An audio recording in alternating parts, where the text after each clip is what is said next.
सियासी केसेस के ऊपर दहशतगर्दी नहीं लग सकती।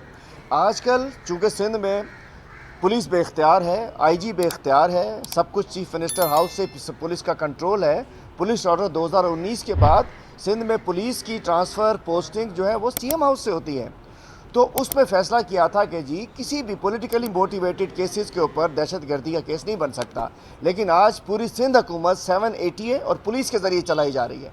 कोई खिलाफ बात करता है तो उसके ऊपर दहशतगर्दी का मुकदमा बन जाता है। पुलिस के लोग वहाँ आज सिंध में एएनएफ जो है एंटी नारकोटिक फोर्स जाकर मंशियात फरोशी के ख़िलाफ़ कार्रवाई कर रही है। सिंध पुलिस मंशियात फ़रोख्त कर रही है। 4.5 अरब रुपए की मंशियात एक पुलिस के अफसर के घर से मिली है।